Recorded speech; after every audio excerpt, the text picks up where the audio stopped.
আসসালামু আলাইকুম ভিউয়ার্স। আজ আমি আপনাদেরকে দেখাবো কিভাবে আপনার অ্যান্ড্রয়েড মোবাইলটিকে ডেস্কটপ বা ল্যাপটপের মাউস হিসেবে ব্যবহার করবেন। তো অনেক সময় দেখা যায় যে আমরা অনেক সময় মুভি বা গান দেখার ক্ষেত্রে, দূর থেকে দেখার ক্ষেত্রে হয়তো আমাদের ডেস্কটপ বা ল্যাপটপকে কন্ট্রোল করতে অনেক অসুবিধা হয়। তো এই ক্ষেত্রে এই সিস্টেমটি খুবই কাজে দিবে আশা করি। তো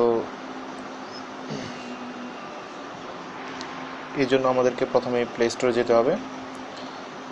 প্লে স্টোরে যাওয়ার পর সার্চ অপশনে গিয়ে লিখবেন মাউস কিট।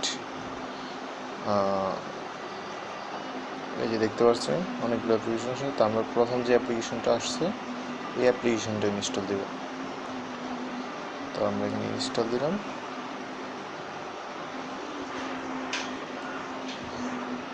মোবাইলে এই অ্যাপ্লিকেশনটা ইনস্টল দেওয়ার পাশাপাশি আমাদের ডেস্কটপেও বা ল্যাপটপে এই ওয়েবসাইটটি থেকে আমাদের ডেস্কটপের জন্য মোবাইল বাডি সফটওয়্যারটি ডাউনলোড করতে হবে। এই যে দেখতে পাচ্ছেন এখানে একটা ওয়েবসাইট আছে uistudios.com। এই ওয়েবসাইটে আপনার ডেস্কটপ বা পিসি থেকে আপনার যাবেন, দেখতে পারবেন এখানে ডাউনলোড অপশন আছে, অ্যাপ্লিকেশনটি ডাউনলোড করবেন। তো আমি আপনাদেরকে দেখাচ্ছি কীভাবে এই কাজটি করবেন।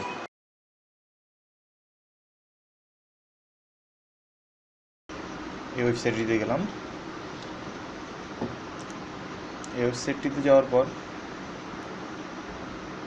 উইন্ডোজ পিসি লেখায় ক্লিক করব, ডাউনলোড টু উইন্ডোজ পিসি ক্লিক করার পর এই পেজটি আসবে। এই পেজটি আসার পর ডাউনলোড লেখায় ক্লিক করব।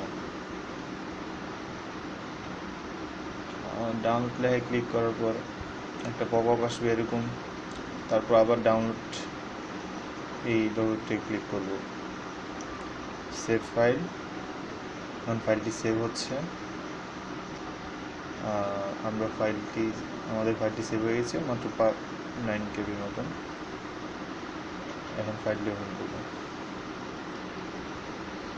আসলে এটি অ্যাপ্লিকেশনটি ওদের ওই সার্ভার থেকে ডাউনলোড হচ্ছে।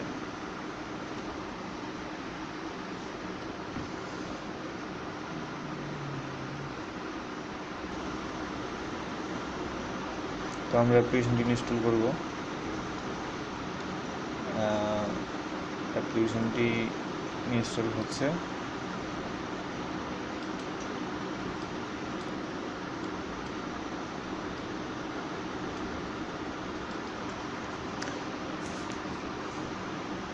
তো আমাদের অ্যাপ্লিকেশনটি ইনস্টল হওয়ার পর এরকম আসলো। ওপেন করার পর মোবাইল বাডি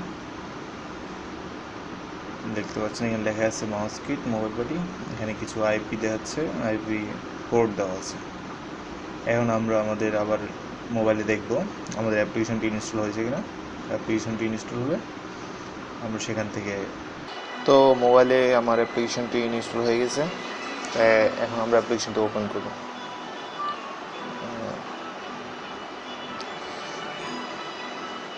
অ্যাপ্লিকেশনটি ওপেন হলো, এবার নেক্সট দিব, নেক্সট, ডান। তো দেখতে পাচ্ছেন এখানে আমরা প্রেস টু স্টার্ট এই অংশে টাচ করব। তো প্রেস টু স্টার্ট দেখায় ক্লিক করার পর দেখতে পাচ্ছেন কানেক্টেড টু পিসি দেখা আসছে। তো এইভাবে আমরা আমাদের অ্যান্ড্রয়েড স্মার্টফোনটিকে আমাদের পিসির মাউস হিসেবে ব্যবহার করতে পারবো। আমরা এখানে কিবোর্ড হিসেবে ইউজ করতে পারবো, পিসিকে লক করতে ইউজ করতে পারবো।